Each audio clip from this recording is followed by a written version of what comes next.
वक्त हुकूमत के पास गल्फ स्ट्रीम G500 जहाज खरीदने के भी पैसे हैं, उसमें फ्यूल डलवाने के भी पैसे हैं, और जो बाहर से पायलट हायर किए गए हैं जिनको डॉलरों में गवर्नमेंट पे कर रही है उसके पैसे भी हैं।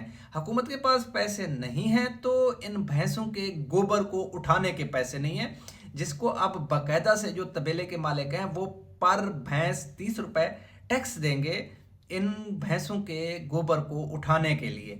अब यहाँ पे एक सवाल तो ये है कि ये जो तबेले के मालिक हैं वो जो भैंसे हैं इनके गोबर को एज अ वेस्ट मटेरियल सफाई करने वालों को उठाने देंगे, ये एक सवाल है। और दूसरे जो सबसे बड़ा सवाल है, इस टैक्स को इम्प्लीमेंट कैसे किया जाएगा, किस तरह से ये इंश्योर करवाया जाएगा कि किस घर में कितनी भैंसें हैं जिनका जो है ना पर डे 30 रुपए गोबर उठाने के पैसे लिए जाएंगे। साथ में एक और सवाल इसमें यह है कि ये जो टैक्स है इसका इम्पैक्ट किस पे आएगा, कौन इस टैक्स को बर्दाश्त करेगा। ये 3 अहम सवाल हैं जिन पर हम बात करेंगे। सबसे पहले ये जो गोबर है, आया कि वेस्ट मटेरियल है, तबेले के मालिक इस गोबर को उठाने देंगे?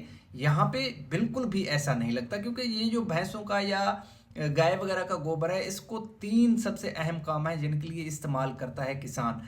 एज अ फर्टिलाइज़र फसलों में डालता है, और इसके अलावा बायोगैस भी इस गोबर से बनाया जाता है। साथ में इसके ओबले बनाकर अभी तक देहातों में आग जलाने के लिए भी इस्तेमाल किया जाता है। तो ये एक वेस्ट मटेरियल नहीं है जिसको किसान या जो तबेले का मालिक है वो आराम से किसी को उठाने देगा और जाके कहीं पे फेंकने देगा या इसे डिकम्पोज करने देगा, क्योंकि वो तो इसको यूटिलाइज करता है आगे, वो तो इसके लिए किसान के लिए एक एसेट है। तो फिर कोई तबेले का मालिक क्यों कर ये गोबर उठाने देगा सफाई करने वालों को कि आप लोग इसे ले जाओ।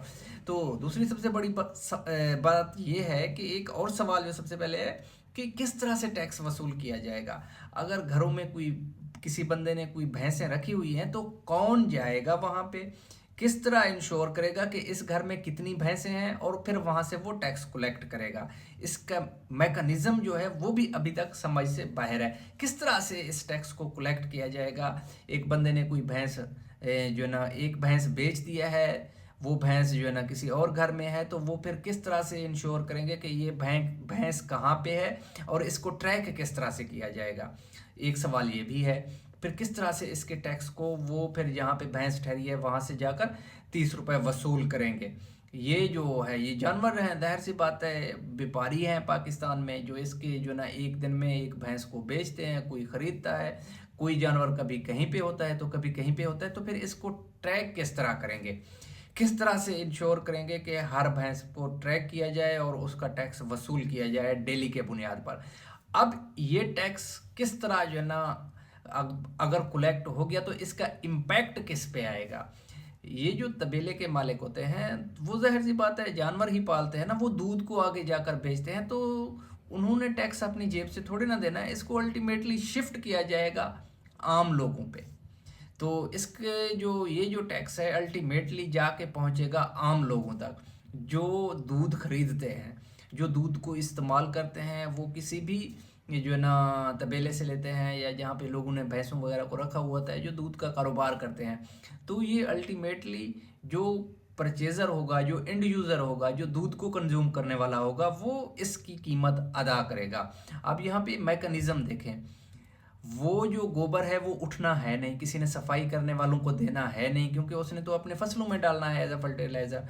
उन्होंने जो ना इससे बायोगैस वगैरह बनाना है या फिर उन्होंने इसको उपले बनाकर जलाना है, तो वो कहाँ सफाई करने वालों को उठाने देगा। और साथ में जो है ना हुकूमत की तरफ से कोई काम भी नहीं किया जाएगा, टैक्स के पैसे वसूल किए जाएंगे, जिसको अल्टीमेटली जो एक दूध का कंज्यूमर है जो अपने बेटे के लिए बच्चों के लिए दूध खरीदता है वो इसकी कीमत भी अदा करेगा।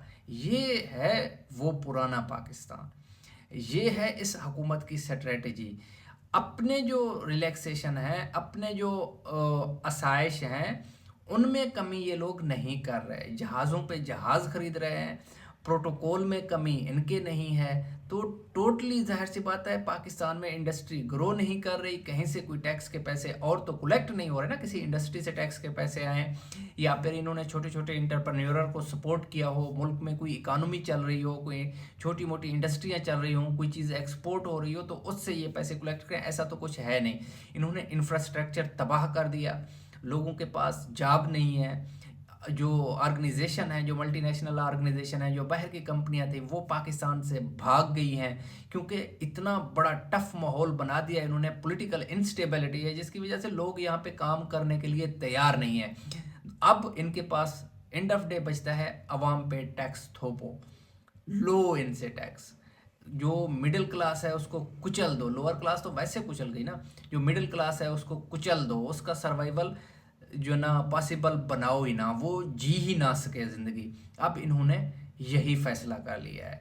बारहा आप लोग ज़रूर बताइएगा कि जो मैंने 3 सवालात उठाए हैं, आया कि ये जो गोबर है इसको जो तबेले का मालिक है वो आराम से किसी सफाई करने वाले को उठाने देगा, या फिर अपने फसलों में एज अ फर्टिलाइज़र इस्तेमाल करेगा, बायोगैस के लिए इस्तेमाल करेगा, या फिर वो इसे उबले बनाकर जलाना पसंद करेगा।